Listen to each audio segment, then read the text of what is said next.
कठिन तपस्या से बहुत ही प्रसन्न हो। क्या मांगना चाहता है मुझसे मांग लीजिए। हिरण्याकश्यप ने चरणों में प्रणाम किया। उसके बाद कहा, प्रभु आप मेरी तपस्या से यदि प्रसन्न हो तो मुझे ऐसा वरदान दे दो जो आज तक किसी ने वरदान आपसे न लिया हो और आपने भी किसी को ऐसा वरदान न दिया हो। और हिरण्याकश्यप कहने लगा, सुनिए प्रभु,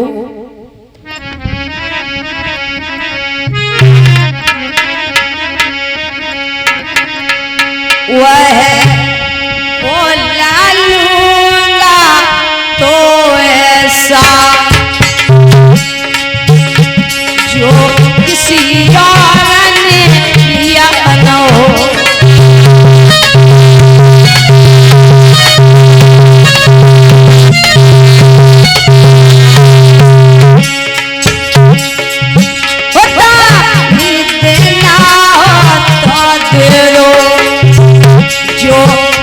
किसी को दिया न हो।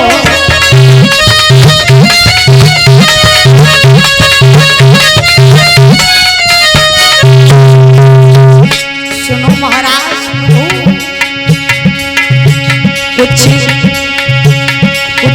अधिक नहीं, बस इतना ही, नीचे न मरूं ऊपर न मरूं।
हिरण्याकश्यप कहने लगा, प्रभु आप मुझे वरदान देना चाहते हो तो मुझे ऐसा वरदान दे दो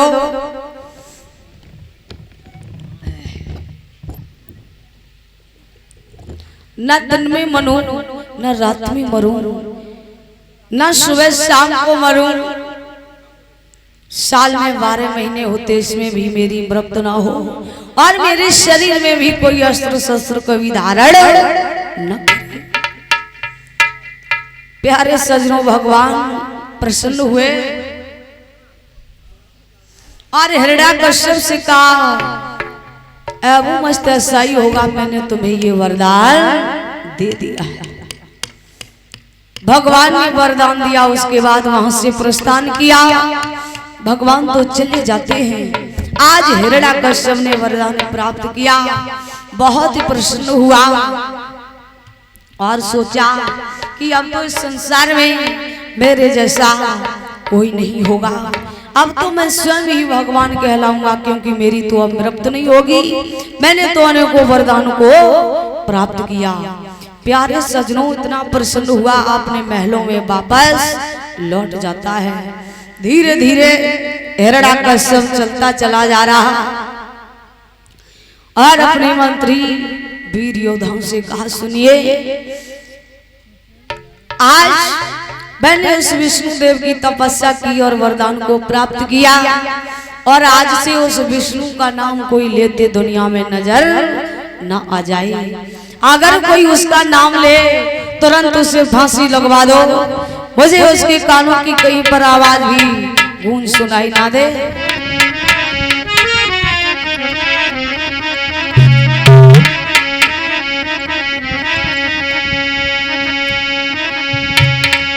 इसलिए ध्यान से समझ रखो, कुछ है खूनी मजबून मेरा,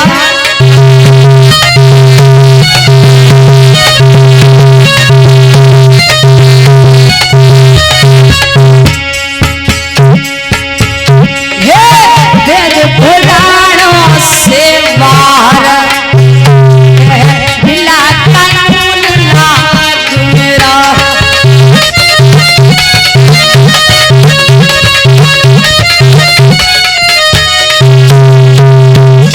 हिरण्याकश्यप ने कहा अगर कोई उस विष्णु देव का नाम लेते नजर आ जाए तुरंत उसे मरवा दिया जाए। वेद शास्त्र पुराण कहीं भागवत कथा चलती मिल जाए उसे अग्नि में जलवा दिया जाए। कोई मेला कोई माला जपते मिल जाए तुरंत उसे फांसी लगवा दी जाए। आज से कोई उसका नाम नहीं लेगा, आज से मेरा नाम लगेगा, मुझे नाम सभी पुकारेंगे भगवान आज दुनिया संसार का मैं ही हूँ। प्यारे सज्जनों आज जब धीरे धीरे सारे विश्व नगर में जब ये चर्चा फैली कि भगवान से उसने वरदान प्राप्त कर लिया और अपने को स्वयं भगवान बता रहा, भगवान को बैरी दुश्मन बता रहा। अब तो ऋषि मुनि ब्राह्मण भगवान का नाम लेने से मजबूर हो गए, आंखों बंद करके बैठ गए। प्रभु ये कैसा आपने हिरण्याकश्यप को वरदान दिया, अब तुम्हारा कोई नाम भी ले नहीं सकता। क्या करूं प्रभु, ये तो अनर्थ हो गया, कोई तुम्हारा नाम दुनिया में लेने वाला नहीं होगा।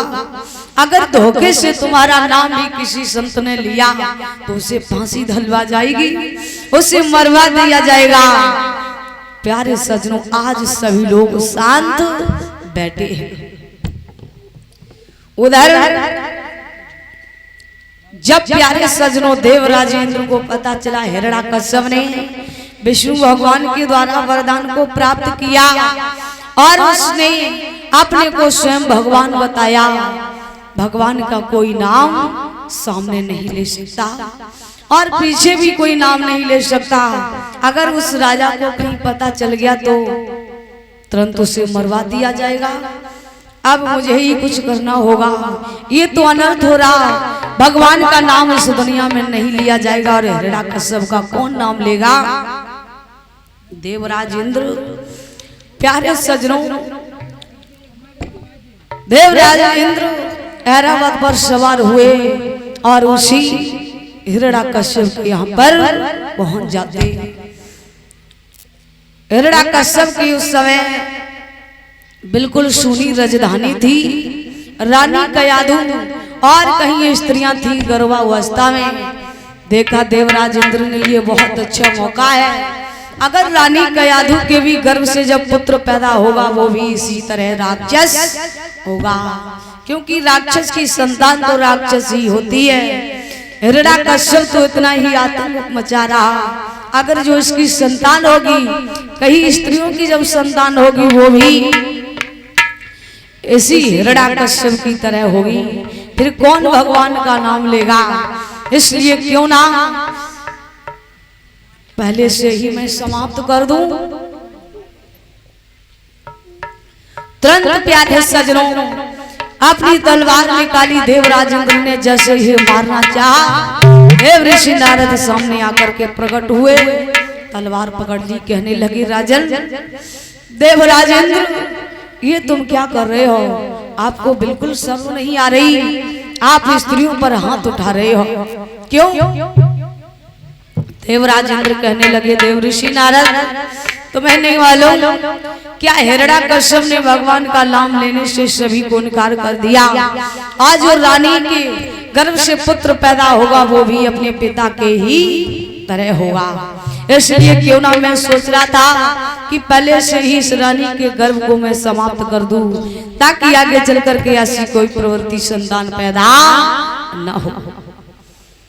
देव ऋषि नारद मुस्कुरा करके कहने लगे देवराज इंद्र जिस रानी कयाधु को आप मारना चाहते हो, इसी रानी कयाधु के गर्भ से एक भगवान का परम भक्त पुत्र पैदा होगा, जो अपने पिता का घमंड चूर करके और परम पिता परमात्मा के धाम को पहुंच जाएगा।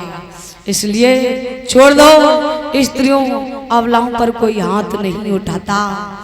देव ऋषि नारद की बात मान करके देवराज इंद्र ने छोड़ दिया और पुनः वापस हो जाते। धीरे धीरे समय व्यतीत हुआ। उसी रानी कयाधु के गर्भ से एक बड़े ही सुंदर बालक ने जन्म लिया, जिसका नाम पड़ा प्रहलाद। बोली भक्त प्रहलाद की। अब प्रहलाद का जन्म हो गया बड़े धूमधाम से। प्यारे सजनों, हिरण्यकश्यप ने सोना चांदी धन दौलत दान किए, पुत्र का पालन पोषण हुआ। धीरे धीरे प्रहलाद कुछ बड़े हुए। हिरण्यकश्यप ने सोचा कि मेरा पुत्र काफी बड़ा हो गया, अब शिक्षा प्राप्त करने के योग हो गया है, इसलिए कहीं अच्छी अध्यापक के द्वारा अपने पुत्र को अच्छी शिक्षा को प्राप्त करवाऊंगा। ये सुनकर के राजा आज वही हिरण्यकश्यप प्रसन्न हो रहा है।